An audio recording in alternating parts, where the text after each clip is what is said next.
Bonjour à tous, c'est Loïc Boutmy, ChampAB47 pour le pseudo. Je suis très content aujourd'hui de vous retrouver pour un nouveau tuto sur la porte logique AND, donc la porte logique et, mais on utilise plus souvent comme nom courant AND officiellement, et comment à partir de cette porte logique là je vais y arriver, une porte à code, voilà, à partir de leviers ou si on veut d'autres déclencheurs ou actionneurs qui. Donc voilà, donc je vais vous présenter la porte N. Donc la porte N, c'est très simple. Elle démarre par un actionneur, un inverseur de courant, ici, puis se rejoint un actionneur pour l'ouvrir. Démonstration, ça va faire ça. Dès que vous appuyez, la porte s'ouvre. Ok? Donc simplement, vous allez me dire pourquoi j'ai pas simplement pas mis d'inverseur de courant. C'est très simple, c'est parce que après je vous expliquerai pourquoi nous sommes obligés d'en faire. Pour les portes, là c'est une porte à une entrée, c'est-à-dire que nous ne sommes qu'un des déclencheurs. Là c'est une porte à deux entrées, là nous serons obligés de mettre un inverseur de courant. Pour une porte à une entrée, vous n'êtes pas obligé de mettre un inverseur, c'est un peu pour perdre son temps, mais c'est pour mieux vous expliquer. Donc si vous ne connaissez pas l'inverseur de courant, je vous conseille d'aller voir mon tuto là-dessus sur l'inverseur et le pulseur, sinon ce n'est pas la peine de suivre.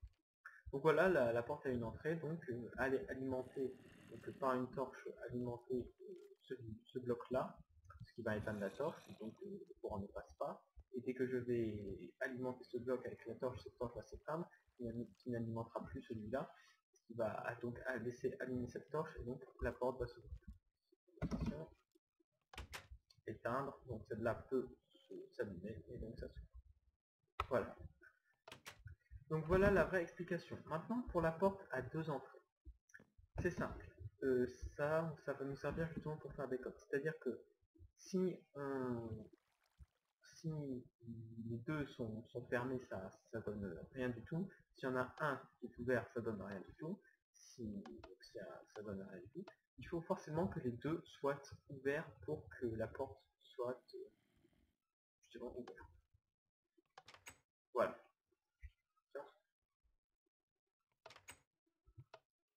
Alors, je vais vous expliquer pourquoi.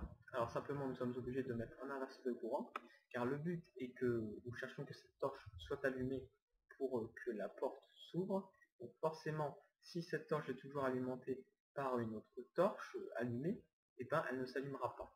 Donc on est obligé de mettre deux torches. C'est-à-dire que si j'ai beau éteindre celui-là, il y a toujours cette torche-là qui va alimenter le bloc sur lequel cette torche est là. Et pareil de l'autre côté. Si cette torche-là est éteinte, et pendant que celle-là est allumée, et ben ça alimentera toujours. Donc nous sommes obligés d'éteindre les deux pour que cette torche ne soit plus alimentée. Compris? Voilà. Donc voilà, là nous sommes obligés d'utiliser un inverseur de courant. Sinon, on ne le fait pas du tout. Enfin, vous pouvez essayer, mais vous verrez que ça n'ira pas.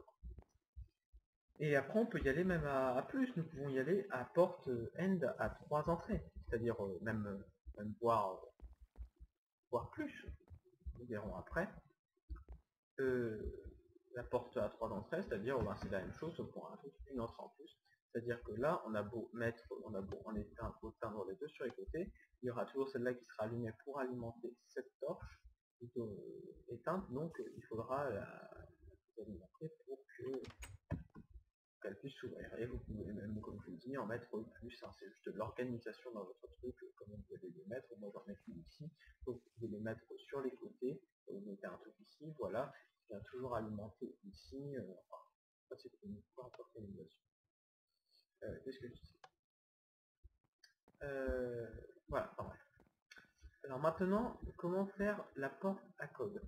C'est-à-dire, vous avez, là c'est parce que je mets la porte derrière pour continuer, admettons que vous avez la porte ici, c'est pas grave, vous cherchez à l'ouvrir, donc là elle est là-bas, elle est là-bas. Ce que vous allez faire, c'est simplement, c'est la même chose, on va chercher à ce que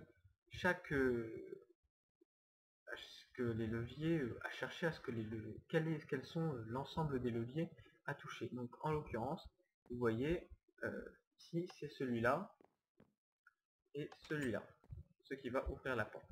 Vous comprenez? Donc c'est un code. Donc vous pouvez en mettre à plus, hein. Là, il n'y a que 2 leviers, vous pouvez en mettre un, mais bon, c'est un peu facile, à 3, à plusieurs et à autant que vous voulez.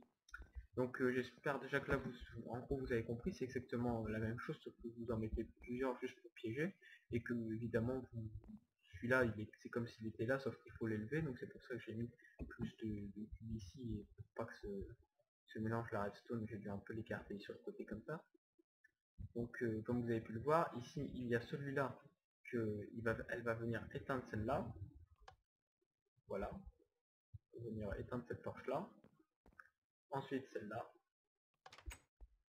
pour venir allumer cette torche là. Donc c'est exactement la même chose, vous pouvez évidemment tout élever encore d'un cran et donc mettre sur ce levier là. Sur ce levier là, il suffit de mettre juste de bien faire le fonctionnement pour laisser passer jusqu'à la porte. C'est un petit peu plus complexe mais ça vous laissera. Pareil sur les autres côtés, sur n'importe quel autre levier. Donc voilà. Ça vous permettra par exemple, si vous avez un serveur, de faire une salle des coffres. Moi c'est ce que je suis en train de faire une salle des coffres avec une porte sur le côté et trouver un code ici. Donc, par exemple, s'il y en a 4. Par exemple c'est celui-là, 1, 2, 3 et 4. Donc c'est comme sur les portables, souvent vous êtes obligé de faire ça comme ça. Voilà.